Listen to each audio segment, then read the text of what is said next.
नमस्ते, मेरा नाम है सिद्धांत, साथ में फ्रेम में है अंशुमान तिवारी। ये है खर्चा पानी, लल्लन टॉप की नई पेशकश। आज हमारा 5वां एपिसोड है और खर्चा पानी की जो प्लेलिस्ट बनी है यूट्यूब पे और फेसबुक पे, जाइए वहाँ पे आपको कुछ पुराने एपिसोड मिलेंगे। देख के समझ में आएगा हम किन चीज़ों के आस-पास, इर्द-गिर्द बात करते हैं और बता भी दे रहे हैं कि अमूमन वो ऐसी बातें होती हैं कि हम आपके खर्चे पानी पे, रोज़ के खर्चे पानी पर थोड़ी केंद्रित किस्म की बातचीत करते हैं। जो फैसले, जो घोषणाएँ और जो इकोनॉमिक इवेंट्स हमारे देश में या दुनिया भर में हो रहे हैं, उनका हमारी और आपकी जेब पर क्या असर पड़ेगा? खर्चे पानी पर क्या असर पड़ेगा? उस पर हम बातचीत करते हैं। अंशुमान जी रहते हैं साथ में। कैसे हैं अंशु? जी। और सबका बहुत-बहुत धन्यवाद और आभार। बहुत सारे लोग खर्चा पानी रेगुलर देखते हैं, इस पे कमेंट करते हैं और जिस तरीके का प्रोत्साहन मिल रहा है वो हमारे लिए काफ़ी संतोष और उत्साहवर्धक है। जी। अंशुमान जी, 2 रिपोर्ट्स हैं हमारे पर, उन 2 रिपोर्ट्स पे बातचीत करेंगे। पहली खबर जिस पर हम बातचीत करना चाहते हैं, वो United bank of Switzerland UBS जो है, हुँ, उनकी एक रिपोर्ट आती है। और वो रिपोर्ट एक बहुत ही बड़ा दावा करती है जिसका हमने अर्थात में भी एक बार जिसका ज़िक्र हमने अर्थात में किया था। देश के लोगों ने भिन्न-भिन्न तरीकों से लॉकडाउन के समय लगभग 15 लाख करोड़ रुपए, मतलब उनकी वो जो उन्होंने जो अमाउंट कोट किया है वो 200 बिलियन डॉलर्स का है।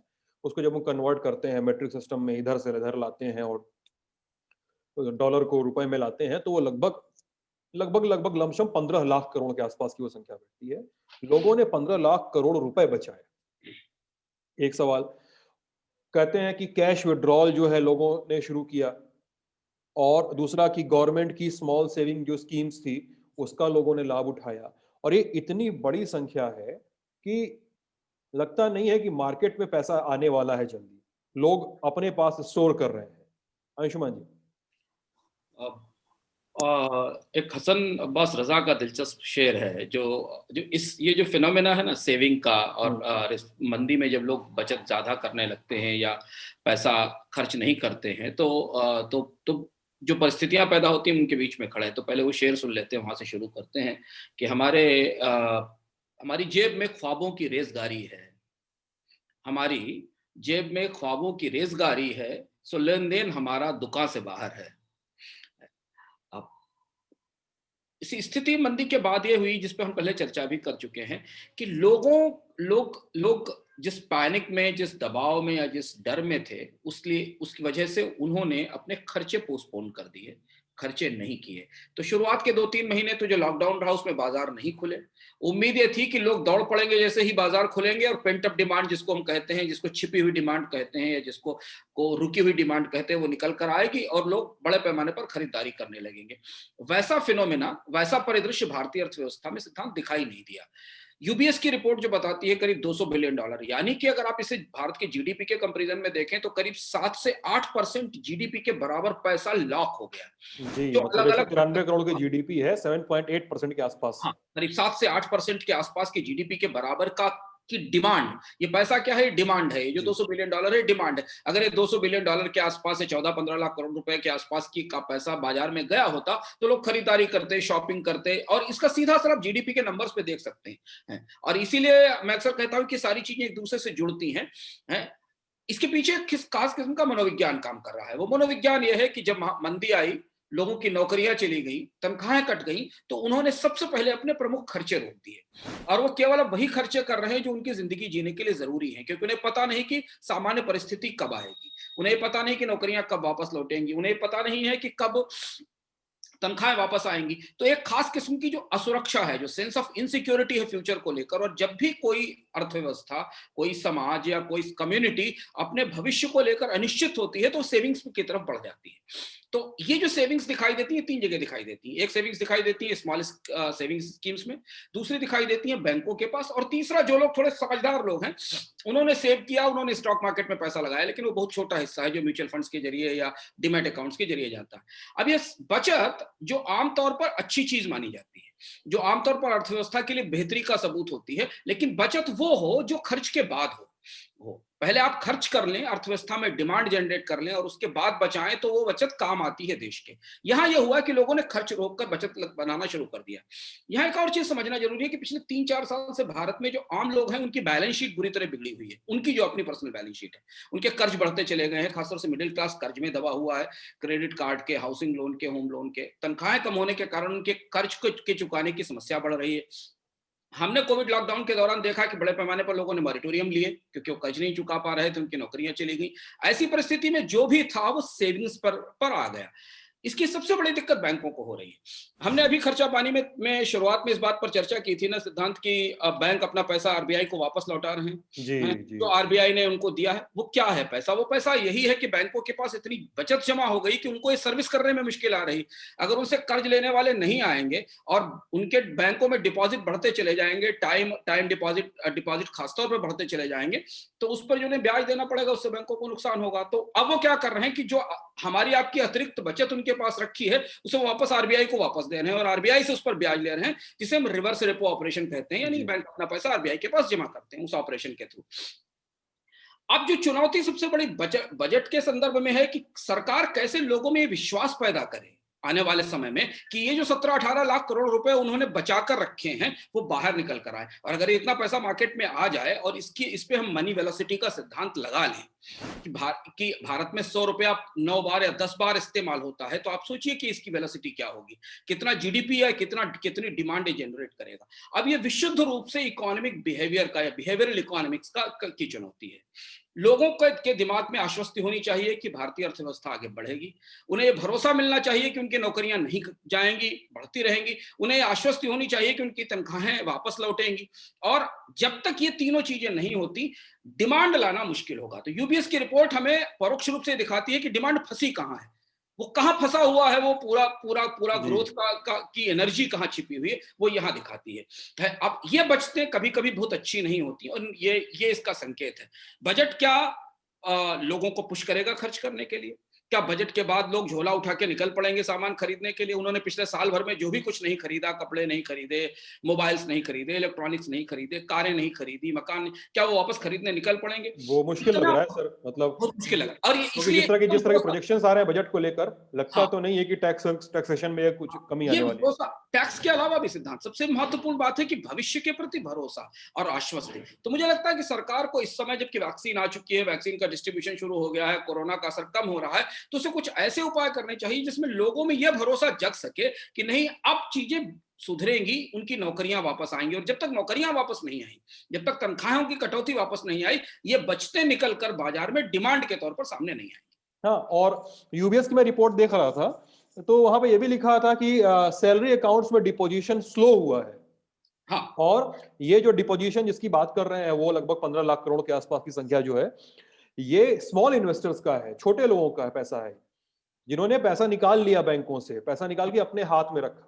हाँ। और दूसरी चीज जो महत्वपूर्ण बात है कि यूबीएस की रिपोर्ट को अगर आप रिजर्व बैंक की रिपोर्ट से कंपेयर करें, क्योंकि ये बचत का आंकड़ा जो है 5-6 महीने के लैग के साथ आता है, तो आप एक और चीज देखिए कि भारत में इस दौरान करेंसी सर्कुलेशन सबसे ज्यादा था, रिकॉर्ड। करेंसी सर्कुलेशन का मतलब है, जो हम एक बार नोटबंदी पर बात करते थे और कहते थे कि डिजिटल ट्रांजैक्शंस हो जाएंगे और नकदी का इस्तेमाल कम होगा, करेंसी सर्कुलेशन रिकॉर्ड स्थिति में इसलिए था क्योंकि लोगों ने या तो कैश होल्ड कर लिया अपने पास, अपने घरों पर, अपने हाथ में, क्योंकि संकट की स्थिति, कब लॉकडाउन लग जाए, कब कौन सी समस्या आ जाए, उनके पास उस समय कैश ही केवल जरूरी होता है। तो या तो लोगों ने कैश अपने पास होल्ड कर लिया या उन्होंने बैंक डिपॉजिट्स में पैसा रखा, और जो थोड़े बहुत लोग समझदार लोग थे उन्होंने वो पैसा किसी सेविंग स्कीम में डाला, या जो थोड़ा रिस्क ले सकते थे उन्होंने स्टॉक मार्केट में डाला। तो ये जो पूरी की पूरी जो होल्डिंग है और ये वो सरप्लस है या वो पैसा है जिस पैसे को डिमांड में ट्रांसलेट होना चाहिए। और अब इतना ही, अगर ये $200 बिलियन मार्केट में वापस आ जाए हमारे आपके के 100 रुपए, 200 रुपए, 500 रुपए, 1000 रुपए, 10,000 रुपए के खर्च से, तो बाजार में डिमांड वापस लौट आएगी। और इसे नज करना, इसे पुश करना, इसके लिए लोगों को तैयार करना, उसके लिए खास किस्म के साइकोलॉजिकल कॉन्फिडेंस की जरूरत है। सरकार को बजट से देना पड़ेगा वो कॉन्फिडेंस। एक किस्म के मनोवैज्ञानिक भरोसे की जरूरत है भविष्य के प्रति। तो हमारी निगाह इस बात में बजट पर यह रहेगी कि हमारा खर्चा पानी बेहतर हो, क्योंकि जब भी हमारा खर्चा पानी बेहतर होगा, सरकार के लिए मार्केट में ग्रोथ दिखेगी और उनको टैक्स मिलेगा। क्या बजट ऐसा कुछ करेगा? जिससे कि ये जो लोगों ने अपने गाढ़े दिनों के लिए, सर्दी के दिनों के लिए, मुश्किल दिनों के लिए पैसे जुटा कर रखे हैं कि कल कुछ और बड़ा संकट आ जाए तो ऐसा ना हो कि हमारा हाथ खाली हो जाए, वो पैसा वापस लौटेगा। और वो तभी लौटेगा सिद्धांत, पुनः हम कह रहे हैं, जब जहां से आ रहा है वो प्रक्रिया भरोसेमंद हो जाएगी। नौकरियों से आ रहा है, कारोबार से आ रहा है, बिजनेस चलने से आ रहा है, वहां से जब प्रक्रिया भरोसेमंद हो जाएगी तो वो साइकिल घूमेगा। और वो साइकिल टूटा हुआ है, वो साइकिल ब्रेक है, ये बात यूबीएस की रिपोर्ट हमें बताती है। हाँ, क्योंकि अब इतना ज्यादा पैसा मेरे ख्याल से पिछली रिपोर्ट इस रिपोर्ट में पिछले बीते 3-4 महीनों के आंकड़ों का समावेश नहीं होगा। हाँ, ये उसके लेकिन आप पहले की बात है, लेकिन उस 3-4 महीनों में ये डिफरेंस और ज्यादा बढ़ा होगा। और बढ़ा, क्योंकि आप अगर इस आंकड़े की रोशनी में सिद्धांत जीडीपी के आंकड़े देखिए, और जीडीपी में जो पर्सनल कंजम्पशन एक्सपेंडिचर का आंकड़ा देखिए, जो भारतीय अर्थव्यवस्था की जान है, भारतीय अर्थव्यवस्था का टरबाइन हमारी आपकी खपत है। हमारा जीडीपी 60 से 70% हमारे आपके खर्च से आता है। जी। जितनी बचत का जो आंकड़ा आपको दिखाई दे रहा है, उतना ही कॉन्ट्रैक्शन आपको, या उतनी ही सिकुड़न आपको आम लोगों के खर्च में दिखाई दे रही। 7 से 7.5% का कॉन्ट्रैक्शन आया है आम लोगों के खर्च में। यानी कि ये सीधे तौर पर आप रिलेट कर सकते हैं कि वो बचत जो थी वो अगर यहां होती तो भारत की जीडीपी की ग्रोथ में ये कॉन्ट्रैक्शन नहीं हुआ होता, जो में आज कॉन्ट्रैक्शन दिखाई दे रहा। तो वो बचत अगर वापस लौटेगी 6 महीने में, साल भर में, अब जो अंदाज लग रहा है कि अगर इकोनॉमी में रिकवरी आती तो 1 साल से 1.5 साल बाद चीजें सामान्य स्थिति में आना शुरू करेंगी। तब वो सामान्य स्थिति क्या होगी, किस रेट पर होगी, 5% पे इंडिया ग्रो करेगा, 6% पे ग्रो करेगा, हमें पता नहीं है। लेकिन ये आंकड़ा पूरे के पूरे जीडीपी की जो वास्तविकता है और हमारा जो आर्थिक व्यवहार आमतौर पर मंदी के समय बदलता है, उसे साबित करता है, और जिस पर हम लोग पहले से चर्चा भी करते रहे। जी जी जी। अंशुमान जी, आज की दूसरी खबर पे चलते हैं। इसके साथ ही आरबीआई ने एक और बड़ा अनाउंसमेंट किया है। अक्सर हम डॉलर और रुपए के मूल्य को बहुत ज्यादा करीब से देखते नहीं है कि उनका हमारे रोजाना रोजाना के जीवन पे क्या प्रभाव पड़ेगा, लेकिन आरबीआई ने कहा है कि वो अपना स्टॉक पाइल जो है फॉरेन करेंसी का, खासकर डॉलर का, उसको जारी रखेगा। मतलब डॉलर मार्केट से उठाता रहेगा आरबीआई। और इसके आने के बाद आरबीआई का जैसा, मतलब जो रिपोर्ट ईटी की, जिसको हम लोग सुबह बात भी कर रहे थे, ईटी की रिपोर्ट है और तमाम चीजें हैं कि इकोनॉमिक सिस्टम को देखते हुए, दुनिया भर के इकोनॉमिक सिस्टम को देखते हुए आरबीआई शायद ऐसा डिसीजन ले रहा है। और साथ ही अब क्या होगा, सबसे अधिक डॉलर और बनाम रुपए की जो लड़ाई है, उसमें एक्सपोर्टर्स और इम्पोर्टर्स का सबसे ज्यादा प्रभावित वही होते हैं। तो इन सब पर क्या होने जा रहा है अगले आने वाले समय? हमारे खर्चा पानी पर सिद्धांत जो चीजें सबसे करीब से असर करती है, उसमें डॉलर और रुपए का विनिमय दर है, जो आमतौर पर हम नहीं समझने की कोशिश करते हैं। हम उसे बहुत सारी चीजों को तकनीकी मान लेते हैं, जबकि आसानी से ये माने कि जो देश बड़े पैमाने पर इंपोर्ट पर निर्भर हो, 70 से 80% हम तेल इंपोर्ट करते हैं, बड़े पैमाने पर इलेक्ट्रॉनिक्स, केमिकल्स और बहुत सारी चीजें इंपोर्ट करते हैं, वो इंपोर्ट जिस करेंसी में होता है वो डॉलर है। इसलिए डॉलर की वैल्यू में या डॉलर और रुपए के विनिमय दर में कोई भी चीज आती है, कोई भी असर आता है, तो हमारा खर्चा पानी, हमारी जिंदगी जीने की लागत प्रभावित होती है। अगर डॉलर एक सीमा से अधिक कमजोर होता है, रुपया एक सीमा से अधिक कमजोर होता है, तो हमारे आयात महंगे होते हैं। अगर ज्यादा मजबूत होता है तो हमारे निर्यातों पर असर पड़ता है। पर ये जो रिजर्व बैंक ने कहा, वो काफी बड़ा पॉलिसी शिफ्ट है। और सरप्राइजिंग बात है कि रिजर्व बैंक पिछले हफ्ते से में लगातार चौंका रहा है। जब से हमने खर्चा पानी शुरू किया है, हमें लगता है रिजर्व बैंक रोज कुछ ऐसी नई चीजें कर। रिजर्व बैंक ने बहुत बड़ी बात कही जो आमतौर पर केंद्रीय बैंक नहीं कहते हैं। केंद्रीय बैंक कभी स्पष्ट रूप से बताते नहीं है दुनिया के सेंट्रल बैंक कि वो अपनी विदेशी मुद्राओं को लेकर क्या नीति अपनाएंगे, क्योंकि वो अपने आप में गोपनीय नीति मानी जाती है और परिस्थितियों के हिसाब से तय होती है। जैसे चीन कैसे अपने युआन को डॉलर के अगेंस्ट पेग करेगा, सिंगापुर अपने डॉलर को कैसे पेग करेगा, ये सारी नीतियां स्पष्ट नहीं होती। पर शक्तिकांत दास ने, आरबीआई गवर्नर ने, एक महत्वपूर्ण बात कही और उन्होंने कहा कि जो इमर्जिंग मार्केट्स हैं, जो उभरते बाजार हैं, उन्हें अपने यहाँ फॉरेन एक्सचेंज का रिजर्व क्रिएट करना चाहिए, बढ़ाना चाहिए। ये इस बात का स्पष्ट रूप से संकेत था दो चीजों का, कि रिजर्व बैंक रुपए को एक सीमा से अधिक कमजोर नहीं होने देगा। ऐसा वो क्यों नहीं होने देगा, ये रिजर्व बैंक के पिछले एक्शन से या पिछले फैसलों से जाहिर होता है। आप आश्चर्य करेंगे कि 2020 के दौरान रिजर्व बैंक ने खुले बाजार से 120 बिलियन डॉलर कलेक्ट किए और भारत के विदेशी मुद्रा भंडार में जमा किया, उसे रिकॉर्ड लेवल पर पहुंचा दिया। अकेले नवंबर में स्पॉट की जो खुले बाजार की सेल परचेज है, उसमें से रिजर्व बैंक ने करीब $10 बिलियन उठाए। इस समय जब भारतीय बाजार में विदेशी मुद्रा आ रही है, खासतौर से शेयर बाजार में विदेशी मुद्रा आ रही है, जिस पर हमने कल चर्चा की कि स्टॉक मार्केट इसलिए बढ़ रहा है क्योंकि विदेशी निवेशक पैसा ला रहे हैं, ऐसी परिस्थिति में रुपए पर दबाव बनना चाहिए, रुपए को कमजोर होना चाहिए। पर रिजर्व बैंक आर्टिफिशियली बाजार में रुपए को उसकी स्वाभाविक स्थिति नहीं लेने देगा, ये बात रिजर्व बैंक ने स्पष्ट रूप से अब कह दी है। यहां एक महत्वपूर्ण पॉलिसी डायमेंशन है। हमें याद होगा कि अभी 1 महीने पहले दिसंबर में अमेरिका ने उन देशों की सूची जारी की थी जिन देशों को करेंसी मैनिपुलेटर कहा गया था, और उनमें भारत को भी शामिल किया गया था। करेंसी मैनिपुलेशन का मतलब यह होता है कि वो देश जो बाजार की ताकतों के आधार पर अपना विनिमय दर निर्धारित नहीं करते, यानी डॉलर की डिमांड सप्लाई के हिसाब से वहां उनकी करेंसी ऊपर नीचे नहीं होती, बल्कि बैंक उसे आर्टिफिशियली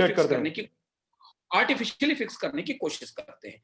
भारत इस लिस्ट से पहले बाहर हो गया था और ये माना जाता था कि भारत का जो करेंसी सिस्टम है वो मार्केट फोर्सेस के साथ प्ले करता है। लेकिन पिछले दिनों में जैसे जैसे रिजर्व बैंक ने बाजार में इंटरवीन करना शुरू किया, जिसका हमने जिक्र आपसे किया कि 120 बिलियन डॉलर उठाए, और हमने सुर्खियों में देखा कि भारत का रिकॉर्ड विदेशी मुद्रा भंडार आया, वो दरअसल रुपए और डॉलर को अपनी स्वाभाविक स्थिति में ना आने देने की कोशिश थी। तो ये जो हस्तक्षेप है, ये हस्तक्षेप रुपए को मजबूत रखने के लिए। अब आप कहेंगे कि रुपए की मजबूती अक्सर हम राष्ट्रीय गौरव और स्वाभिमान और इस तरीके की चीजों से जोड़ते हैं, हालांकि उसका कोई मतलब नहीं होता है। क्योंकि ब्लूमबर्ग का सर्वे भी मैं जिक्र कर दूं, रुपए की मजबूती की बात आ गई है तो ब्लूमबर्ग के सर्वे में उसने प्रोजेक्ट किया है कि इस साल के आरबीआई का शायद इस साल के आखिर तक जो डॉलर की कीमत 73 रुपए के ऊपर चल रही है इस समय। आरबीआई का ध्येय शायद ये हो, जो ब्लूमबर्ग का सर्वे भी कह रहा है, कि उसको 72.4 तक इस साल के अंत तक की 72.4 रुपए के आसपास एक डॉलर का मूल्य भारत में रहे। तो क्या इस दिशा में कोई प्रयास हो सकता है? अब ये जो सर्वे है, ये उसी पॉलिसी को, जो बात मैंने कहा कि शक्तिकांत दास ने एक बड़ा पॉलिसी शिफ्ट इंडिकेट किया है। वो ये बता रहे हैं कि रिजर्व बैंक किसी भी परिस्थिति में रुपए को कमजोर, एक सीमा से नीचे से कमजोर नहीं होने देगा, यानी वो 72 से 73 रुपए के बीच में कहीं ले जाकर उसे रखेगा। और इसे रखने के लिए बाजार में रिजर्व बैंक बार बार आता रहेगा। जो अतिरिक्त डॉलर की सप्लाई आ रही है, जो विदेशी मुद्रा भारत में आ रही है स्टॉक मार्केट में खासतौर पर, उसे खरीदता रहेगा।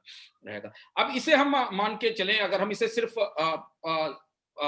आर्थिक तर्कों से परे देखें तो हमें लगेगा कि रुपए को मजबूत रहने में क्या दिक्कत है, क्योंकि उसे हम स्वाभिमान से और बाकी चीजों से जोड़ते हैं। पर यह चुनौती है कि भारत एक मंदी में फंसी हुई अर्थव्यवस्था है।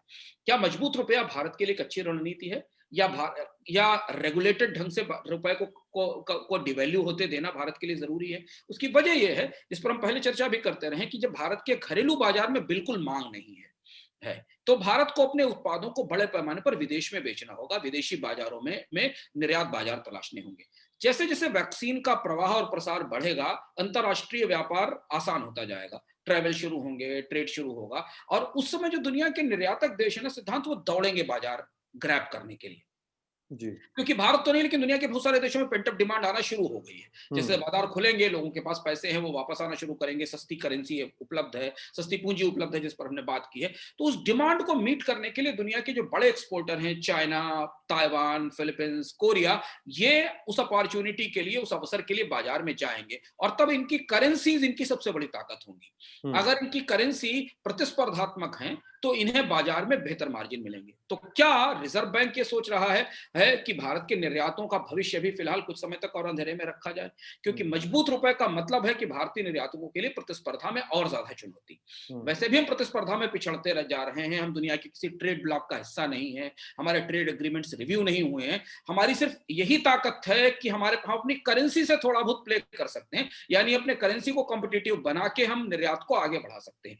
अब ये फैसला केंद्र सरकार की मंदी से जूझने की रणनीति से थोड़ा सा विपरीत दिखाई देता है। अगर आपको डिमांड चाहिए, अगर आपको कंपनीज में इन्वेस्टमेंट चाहिए, हमने पीएलआई दिया, सरकार ने कंपनीज को प्रोडक्शन लिंक्ड इंसेंटिव दिए, बजट से पैसा दिया कि आप फैक्ट्री लगाइए, और वो फैक्ट्री लगाकर अगर एक्सपोर्ट करने जाएंगे और करेंसी ही कंपिटिटिव नहीं है, रुपया ही मजबूत है तो उन्हें निर्यात में फायदा नहीं मिलेगा। अब ये स्पष्ट नहीं कि सरकार, रिजर्व बैंक ऐसा क्यों कर रहा है। रिजर्व बैंक शायद ये अब रिजर्व बैंक ने जो शक्तिकांत दास ने जो कल बयान दिया, लेकिन उससे हम समझने की कोशिश करें तो हमें लगता है कि रिजर्व बैंक शायद इस बात को लेकर आशंकित है कि दुनिया का वित्तीय, और यह भी महत्वपूर्ण बात है कि दुनिया का वित्तीय तंत्र किसी गंभीर समस्या की तरफ बढ़ सकता है।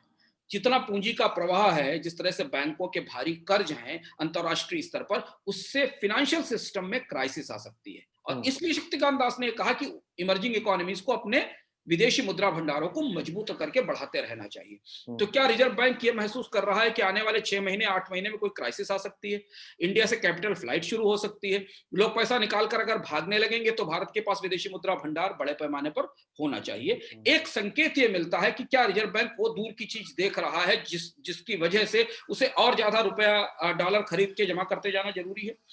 दूसरा एक पहलू और हो सकता है कि शायद रिजर्व बैंक सरकार के बजट का इंतजार कर रहा हो, क्योंकि बजट की जो गणित है, उस हिसाब से क्या सरकार को आने वाले समय में विदेश से कर्ज लेने की आवश्यकता पड़ेगी, हम्म, और अगर ऐसी परिस्थिति बनती है तो भी शायद विदेशी मुद्रा भंडार का मजबूत होना और जरूरी है। ताकतवर होना होना जरूरी है। ये दो ऐसी परिस्थितियां हैं जिनसे हम ये संकेत निकाल सकते हैं कि रिजर्व बैंक ने ये ऐसा फैसला क्यों किया है, और भारत को करेंसी मैनिपुलेटर्स की लिस्ट में बनाए रखते हुए भी निकलने की कोशिश नहीं की है।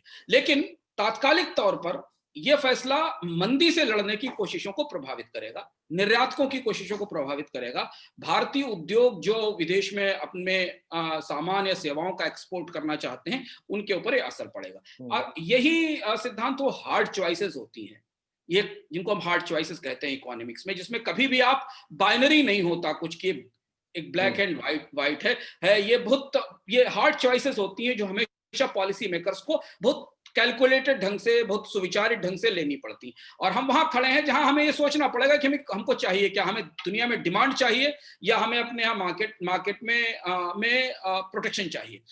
उसके बीच हम खड़े हुए हैं, पर यह फैसला बहुत महत्वपूर्ण है। और अगर रुपया आने वाले समय में मजबूत हुआ तो निर्यात आधारित उद्योगों में रोजगार पर गहरा असर पड़ेगा, जो वैसे ही बुरी तरह पिछले 1 साल से टूटे हुए हैं। पिछले 2 साल से भारत का निर्यात बुरी तरह ध्वस्त है। ज्यादातर इंपॉर्टेंट एक्सपोर्ट ओरिएंटेड सेक्टर्स, चाहे वो गारमेंट हो, चाहे वो ज्वेलरी हो, चाहे वो लेदर हो, वहां बड़े पैमाने पर नौकरियों की छटनी हुई है। डिमांड की समस्या अंतर्राष्ट्रीय बाजारों में भी है। निर्यात, अगर आपका खर्चा पानी निर्यात से जुड़ा हुआ है, अगर आपकी नौकरी, आपका कारोबार, आपका धंधा किसी एक्सपोर्ट ओरिएंटेड सेक्टर से जुड़ा हुआ है, तो ये खबर आपके लिए बहुत महत्वपूर्ण है। क्योंकि अगर रिजर्व बैंक रुपया, कमोबेश सारे ही धंधे जुड़े ही होते हैं सर, किसी न किसी रूप में। हाँ, मतलब कई सारे लोगों का उनके लिए बहुत महत्वपूर्ण है कि अगर रिजर्व बैंक लंबे समय तक रुपए को मजबूत रखना चाहेगा, तो आपकी कंपनी के कॉम्पिटिटिवनेस पर, आपके प्रोडक्ट की कॉम्पिटिटिवनेस पर असर पड़ेगा, आपको लागत कम करनी पड़ेगी, तब दुनिया के बाजार में आपका उत्पाद या उद्योग खड़ा होगा। तो ये था आज का खर्चा पानी। कैसा लगा आप लोगों को जरूर बताइएगा वीडियो के कमेंट सेक्शन में। कोई राय, कोई सुझाव, कोई सवाल हो तो उसको भी लिख भेजिएगा। हम मिलेंगे परसों, यानी संडे अर्थात के साथ। तो खर्चा पानी तो मंडे से आएगा ही। अपना ख्याल रखिएगा, लल्लन टॉप को फॉलो करते रहिएगा। बहुत बहुत शुक्रिया। धन्यवाद।